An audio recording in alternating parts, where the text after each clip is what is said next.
I have been looking for the universal truth as a researcher of human consciousness. And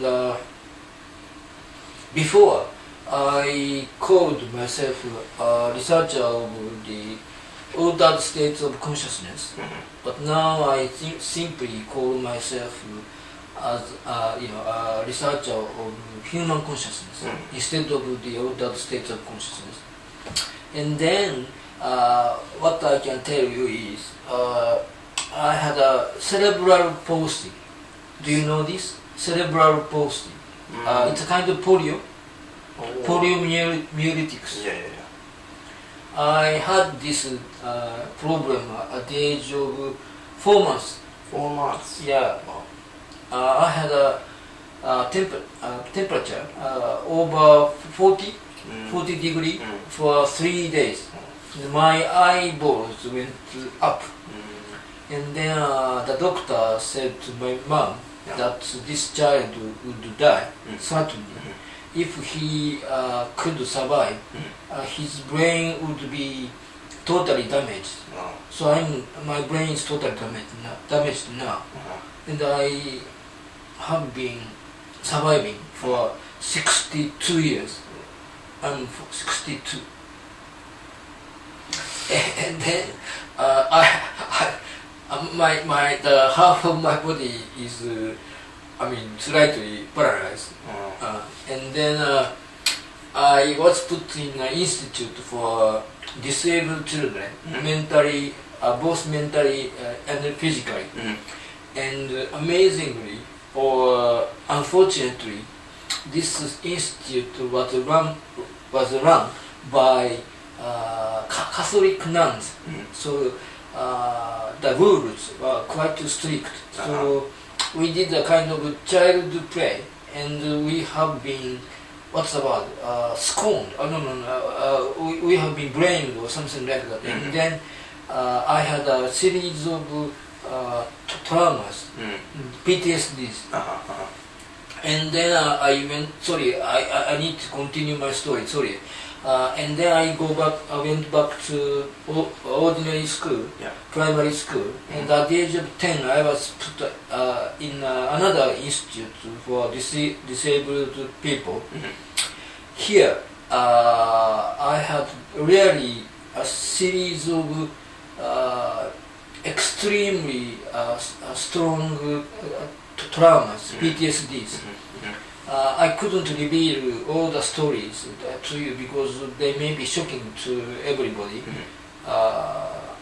who is here. And then one of the stories was that boy who was 12 years old had nearly sexual intercourse with a female teacher who was 22 years old.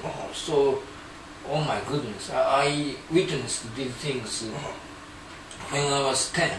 So I was, literally in a kind of, in Japanese it is called arijigoku. Arijigoku is a kind of hole where nobody can escape. Anyway, I was psychologically, I was in a psychological cul-de-sac for many years. And then I went back to the junior high school student, junior high school, and then wow, it was I don't know, at the junior high school I was quite what's the word, bad student who tried to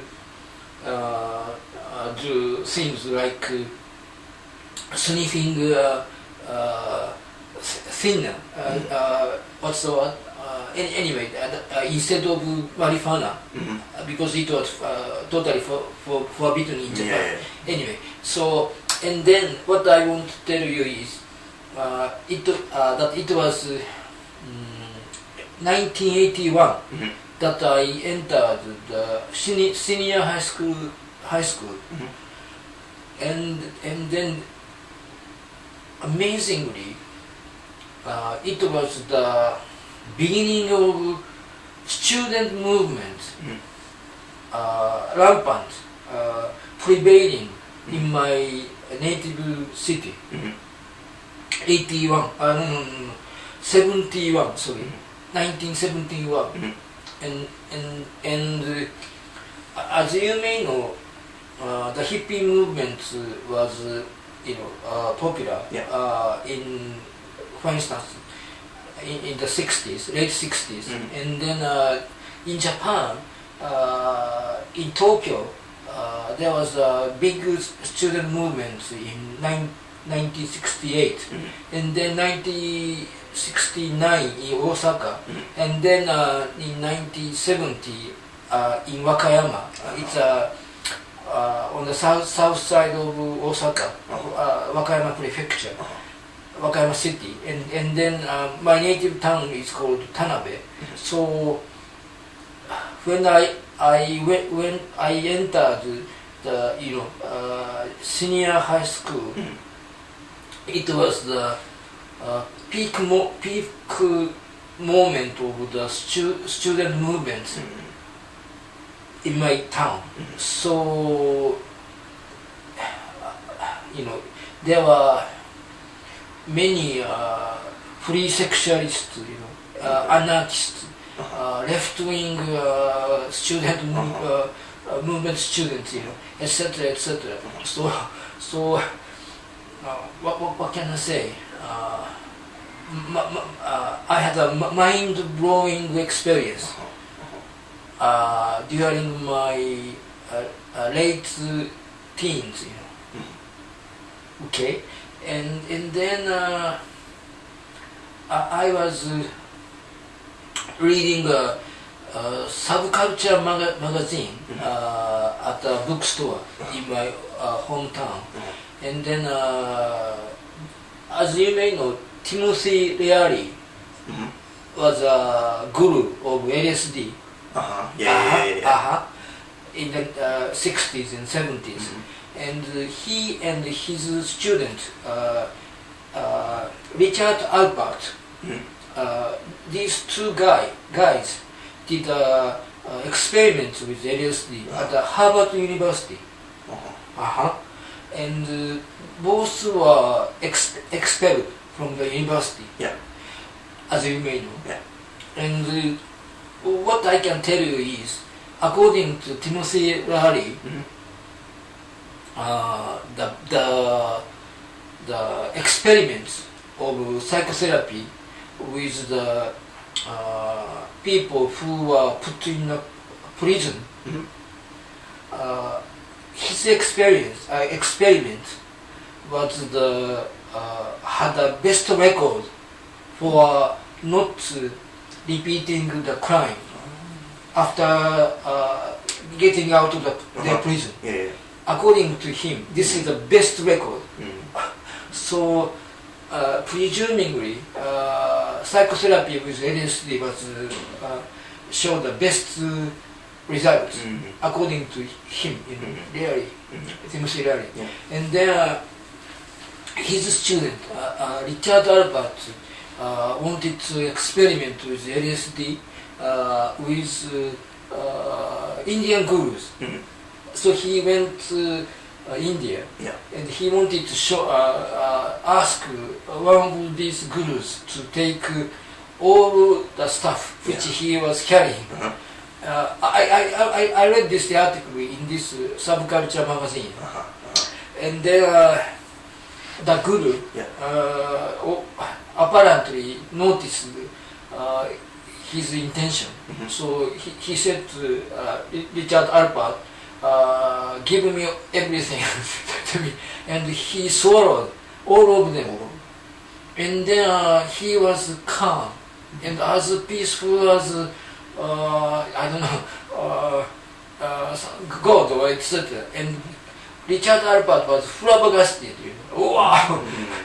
The state of enlightenment which can be achieved by Indian gurus is more powerful than LSD.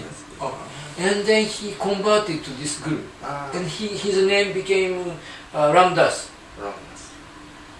He wrote one of the Bible-like books, Here Now.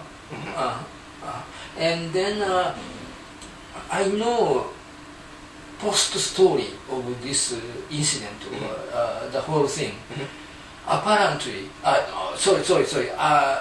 because of this story, there were thousands and tens of thousands of hippies who went to India or Kathmandu to meditate under the guidance of their gurus.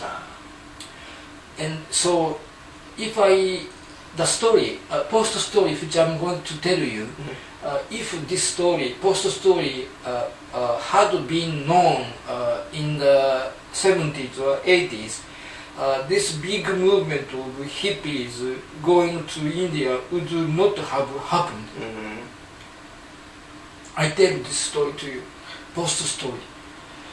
This guru was freaking out in reality. He said to his close disciples, wow, this LSD was so powerful and I couldn't bear it, but I just managed to be normal in front of this guy. If this story, post-story, had been known to the hippies, they would not have taken the pain to go to India. Right. And then when I read this story at the age of 16, I decided to go to India because I wanted to know what enlightenment is. Because I was a shit, psychologically, mentally, and in a total cul-de-sac, the hole without end, without escape. And then at that time I studied Freud, and then nothing happened. and then I went to Waseda University, and nothing happened.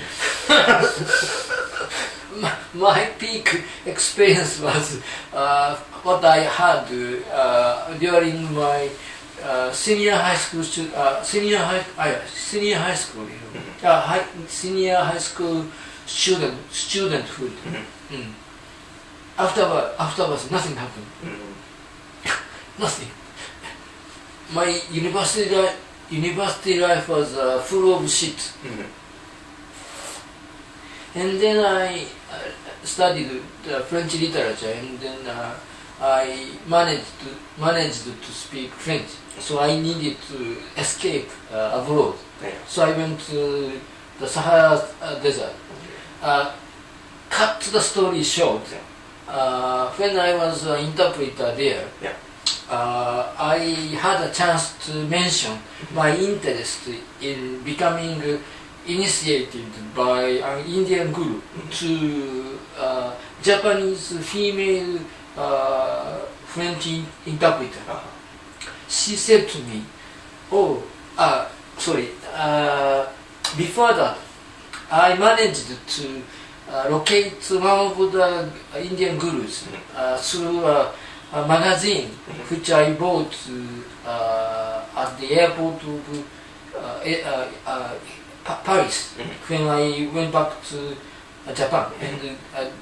And this magazine introduced Bhagwan Shri Rajneesh, Osho. A sex and drug guru. And then it was a 20-page long article, colored pages. Wow, this must be my guru, something like that. My intuition said that.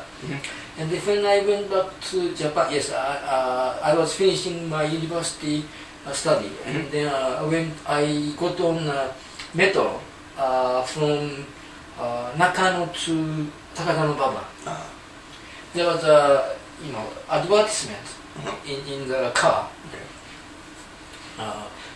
Josei Jishin. It's a female magazine.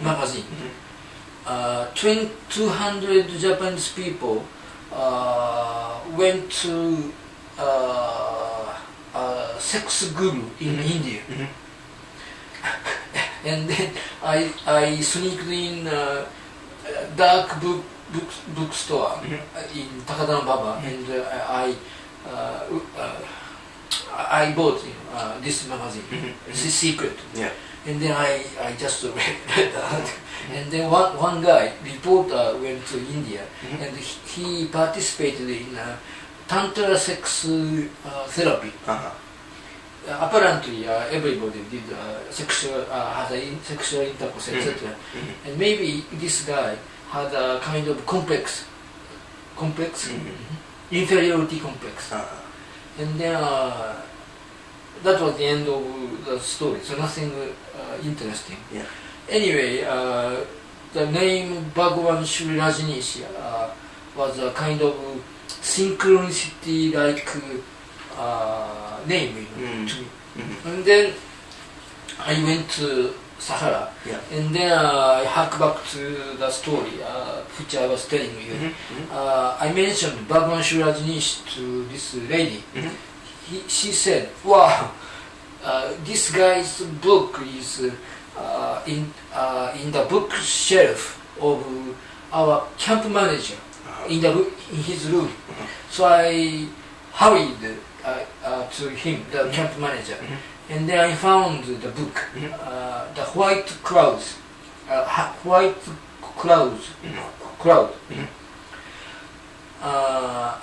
read that after borrowing this from the camp manager. Wow, it was what's the word? Copernicus revolution. Mind blowing. Mind blowing. I became, I don't know, something. Wow. Then I wanted to go to India. Already Bhagavan left to Oregon. And I synchronicity wise, I just began to watch the TV program on Netflix entitled Wild Wild Country, which consists of 6 episodes covering Bhagavan Shri Rajneesh in Oregon from 90s.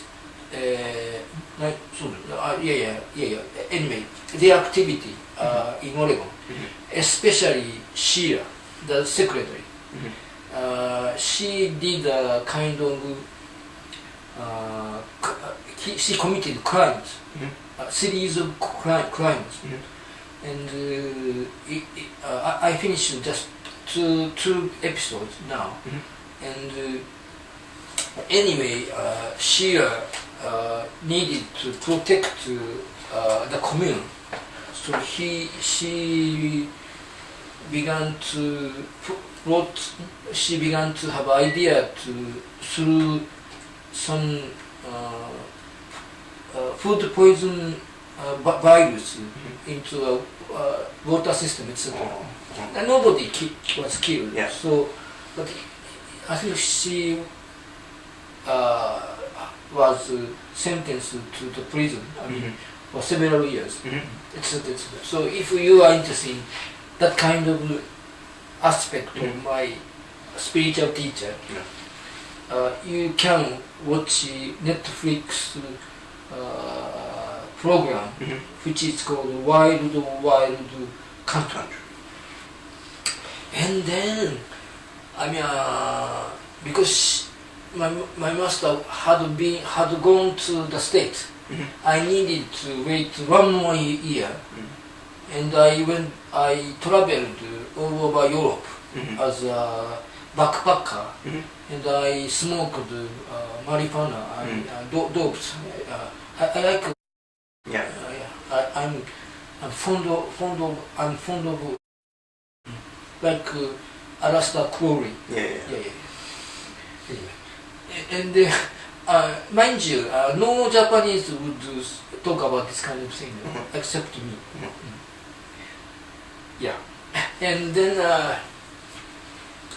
I traveled all over Europe, and then I went back to Japan, and I went to Sahara again to make money, and then I went to Rajneeshpuram in 1993, and I stayed there 6 months, I think, or more, and then I went there twice, 83 and 85, a total of 12 months.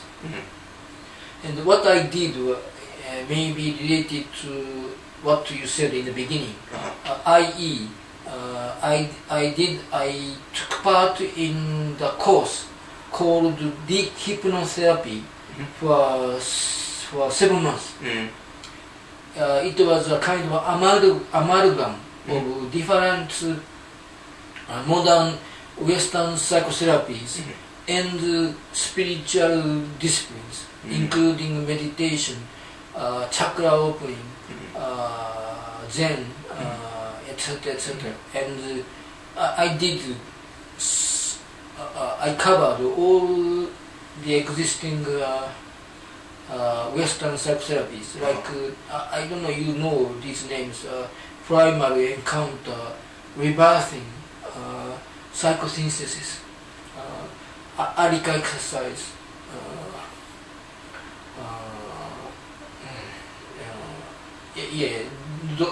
those kind of things. And one of these therapies is called primal, and the participants began to have a hyperventilation. And then the hands became like this. And then you go back to psychologically go back to the moment of your birth.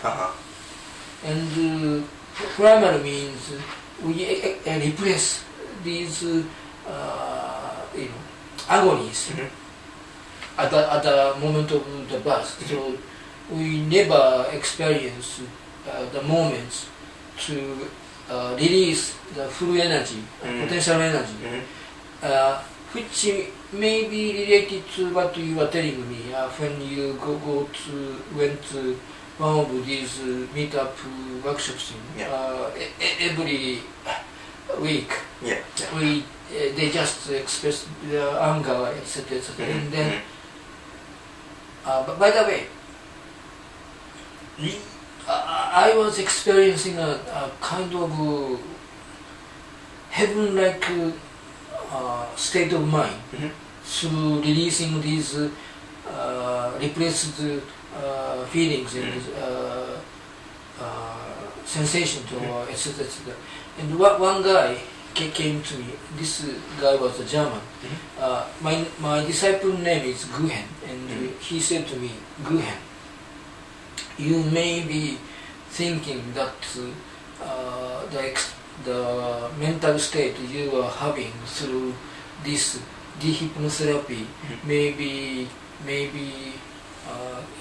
very, very, very good or supreme, but in comparison with the newly developed school of therapy, which is called NLP, this is just a kindergarten game.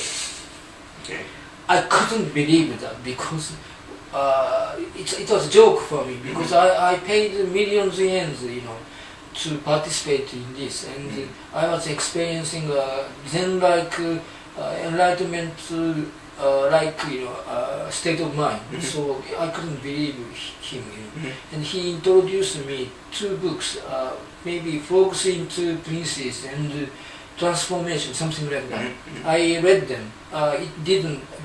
They didn't make sense to me at all. Yeah, and then I went to London afterwards. Yeah. Yeah, and then I went to therapy given by NLP practitioner, female practitioner, Western female practitioner. I had 2 sessions. Nothing happened. But when I was a student of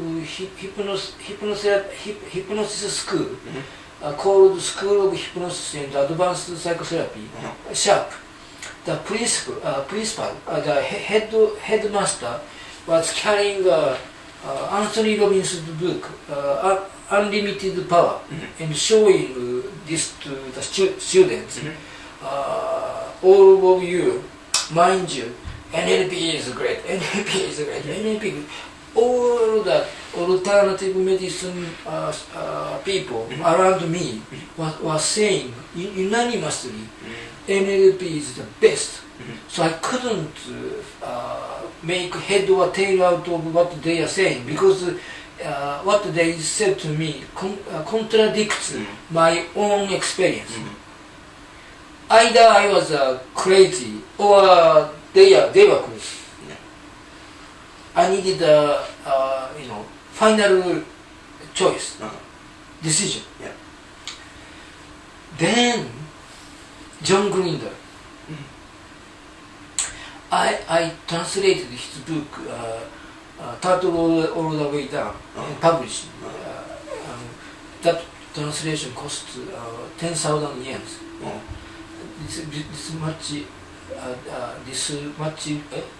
This long book, thick book. And anyway, John Grinder delivered a 3-day workshop in London, where I was, entitled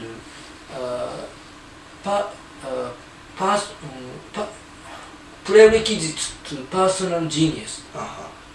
Turtles all the way down. And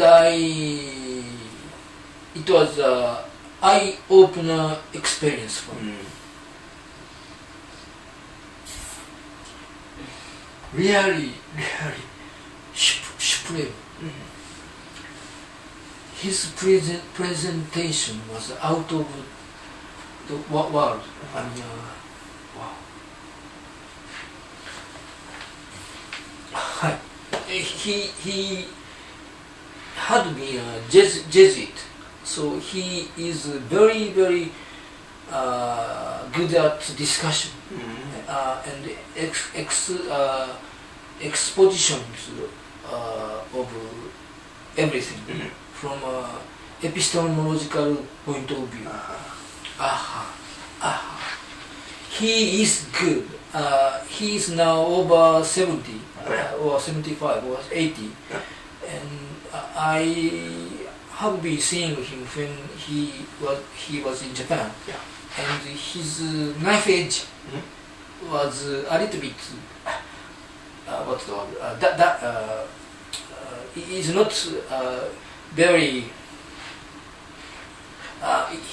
His knife edge is not as good as in 1988 when I met him for the first time. Still, his epistemological expositions is something, and I think nobody knows in Japan, and maybe few of Western people know this fact.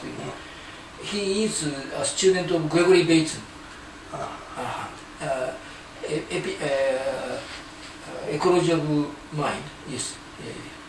By the way, some publisher asked me to translate this book because the publishing rights have expired, and the new publisher is looking for translator, and they have been approaching me, but I said to him, even if I translate this great book, Ecology of Mind by Bateson, into Japanese, nobody would read it.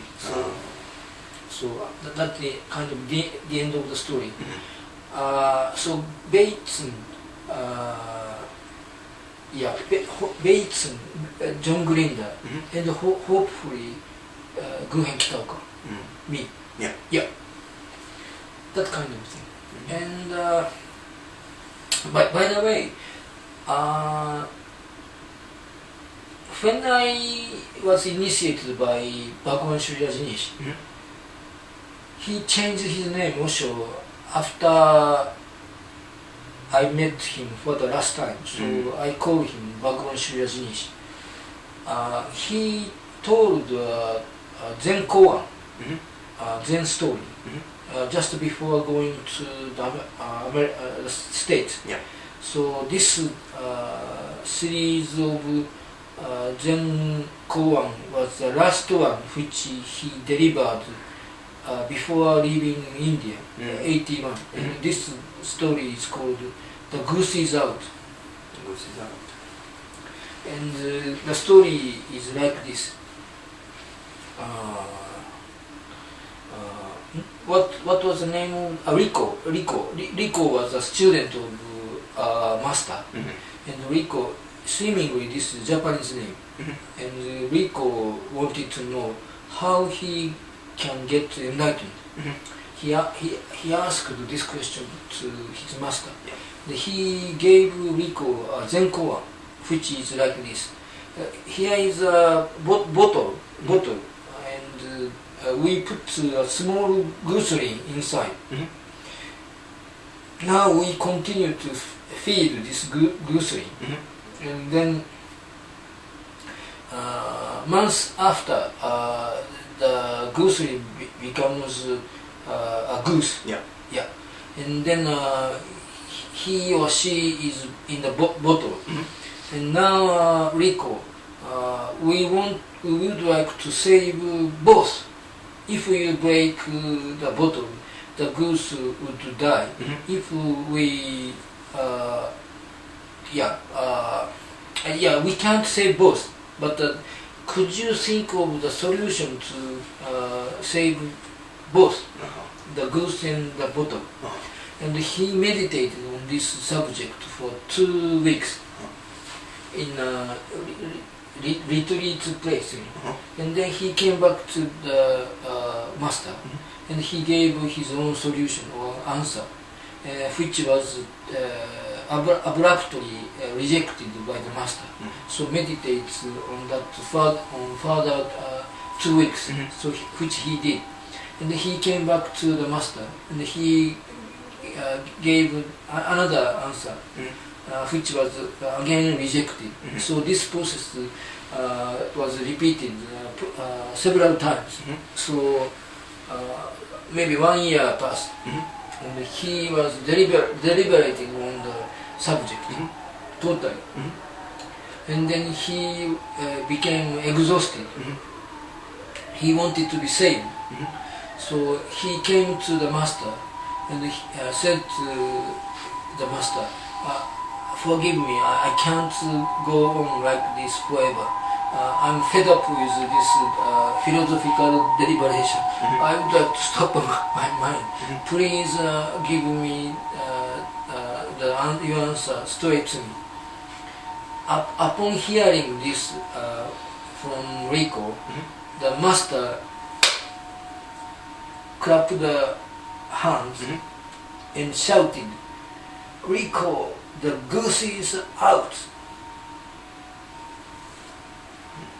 This is the end of the Zen story. And the Western philosophers analyzed this story, and they said mambo jumbo. And my master's interpretation is very interesting. According to him, Rico was thoroughly in mindful state with thoughts, 1,000 thoughts, metaphysical domain. He was operating metaphysical domain, full of thoughts. And apparently he was not in here and now. So he wanted to get out of that space, metaphysical space. The master utilized this moment to clap the hand, and then he was forcibly pulled back to the moment here and now. Then what happened was that there was no goose, no bottle, no Zen Koan, nothing. I was instantaneously saved listening to this story delivered by my master. If I'm in here and now, all problems would disappear unconditionally. For instance, if I just show you a demonstration now, what did you eat for yesterday's lunch?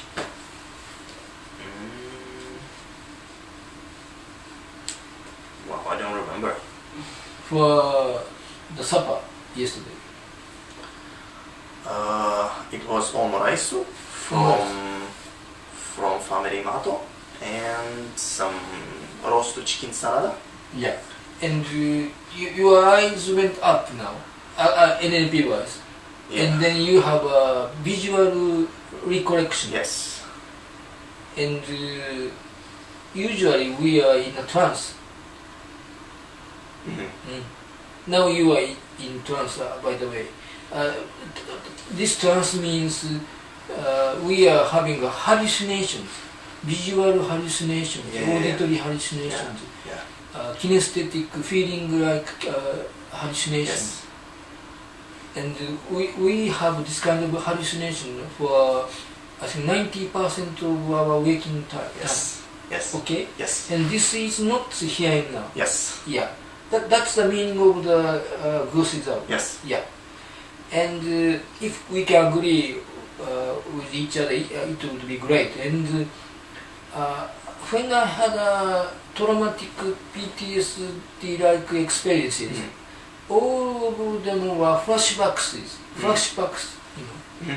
So my guru, Bhagavan taught me, if I'm here and now, all traumas and all PTSDs, flashbacks, the cul-de-sac, etc., cannot exist. Yeah. So it was a kind of liberation, a psychological liberation. That's why I said I was saved by this story. I became a newborn human being. So how I understand this kind of thing? When I'm here and now, I have control over what I want to think about, and I have control over what I want to feel about. So most people, when they talk about their sufferings or their pain, it's usually they are remembering that situation. They are reliving that experience. But it's not the situation right here, right now.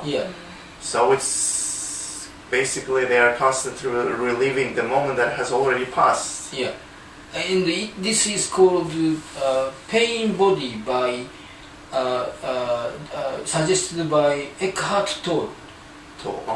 Okay. And the pain body is the somatic part of our conscious mind. And it's like a kind of what's the word? It's a glass ball. I forgot the name. And then there were scratches on the surface. And then if I see or smell or hear something, this triggers a kind of very painful programming unconsciously.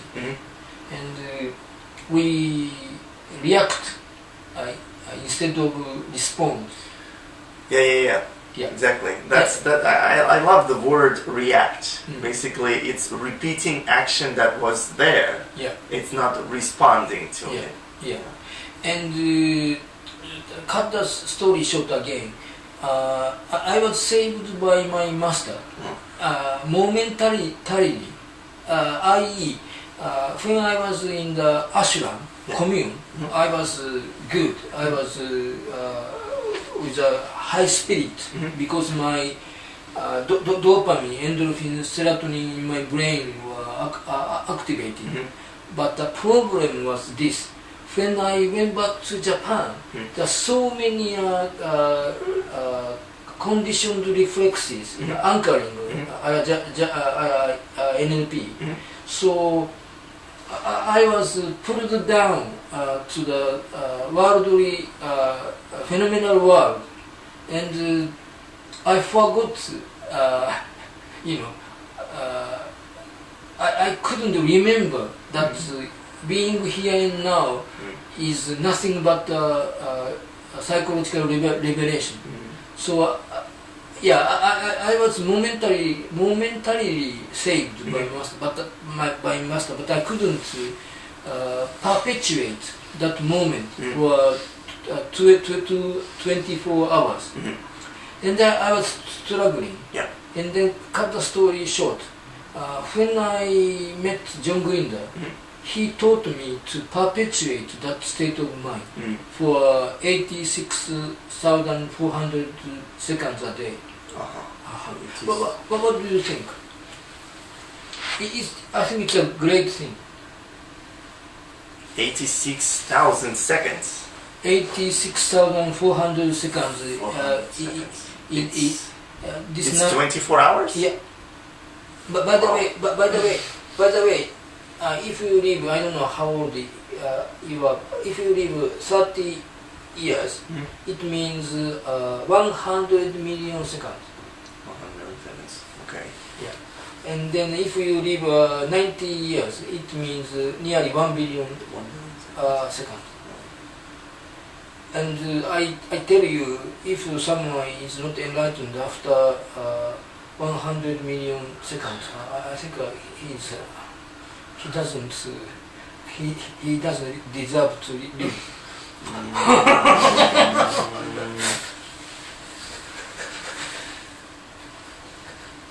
I think that there is when we are awake and we are going about our business, it's called a conscious state of mind. And there are conscious state of mind, there is unconscious state of mind. One of the examples of unconscious state of mind is dreaming when we are sleeping. So when we are conscious, we perceive the world by our 5 senses. But what happens with the conscious when we are sleeping? Basically, we close our eyes and we are open our eyes. What happens in between?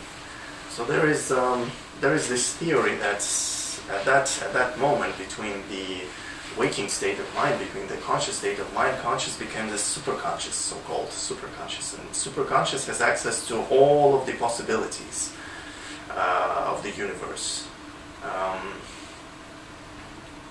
To make an example, in quantum physics there is this classical experiment by Erwin Schrödinger when he puts a cat into a box and he puts a clock detonator with poison, and he closes the box, and basically there are 2 realities happening right here, right now. Either cat is dead or is alive. This kind of classical experiment was expanded by the so-called Everett's multi-world concept. Basically, in here and now, there is an infinite number of possibilities of the scenarios how this and now develops. Each and every scenario has its own probability. So when this conscious becomes super conscious, it starts scanning all of the possibilities of how the body will survive during this sleeping hours. So basically, super conscious chooses all of the scenarios when the heart's still beating, when the breathing is still keeping, when the blood flow is still happening. And I think that when, for example, physical body dies, the conscious again transforms into superconscious and tries to weigh out the best things that were perceived during the life and the worst things that were in life. Worst things become hell, best things become heaven. Superconscious experiences both heaven and hell at the same time, and then it starts to think, how can the energy of the superconscious be elevated, and it starts plotting the next life.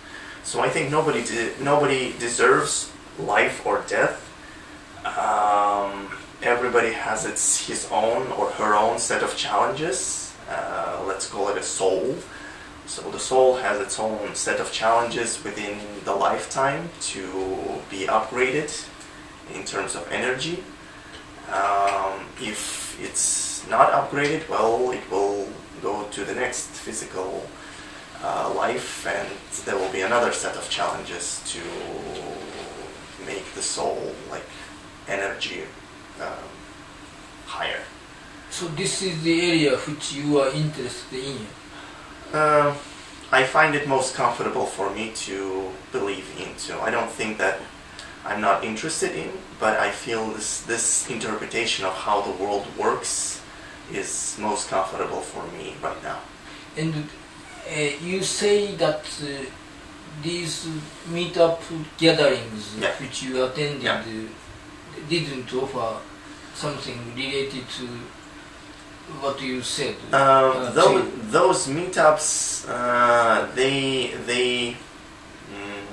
they concern a little bit of different dimension, I would say, of my interests. So they do not concern this kind of world interpretation, but they concern the pace that everybody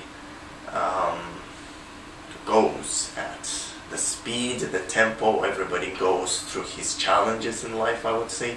And I think that those meetups are kind of slow for me. They have their own path, of course. Yeah. They are trying their best to go through their challenges, but it seems like I have to go faster. And before giving a kind of demonstration, demonstration work, I would like to say to you that I studied Shankaracharya. Shankaracharya is a Advaita Vedanta teacher. Advaita means non-dualistic. Maybe you know Atman Brahman distinction. Yes. And he is the sole teacher. His school is the single one which claimed that Brahman, Atman are one and the same. Interesting. And I read his books, all of them, in English, translated into English. I can manage Sanskrit. I cannot manage Sanskrit, so I read his books, all of them in English. And I'm a die-hard Shankarit. And I wrote, maybe you may be interested in my CD-ROM book, cyber book, An Integral Epistemology for Enlightenment. It's for sale, and I integrated NLP and Advaita Vedanta. 108 pages. And this is just a short workshop, so it lasts only 2 hours. And I'm wondering whether I will deliver another workshop at the end of this year. But I don't know if you are interested in this kind of work of mine. There may be several possibilities which I cannot investigate right now, but I will think about these possibilities after this workshop. I will send an email to you, maybe, with kind of offers, etc. And now, are you cold or are you hot? I'm fine. A bit of hungry, I guess. Hungry. And okay. And I was thinking of the peak experience exercise as a demonstration exercise for you, but I changed my mind now, and there is one NLP exercise which can enable you to experience what the Goose Is Out is. What do you think? That's curious. Yeah, and do you mind your face to be shown on the video? No, absolutely, I don't mind. You don't mind? No. Oh. Okay, then I may publish this part of exercise. Sure. Okay. I would like to do a demonstration with you Okay. now. Okay.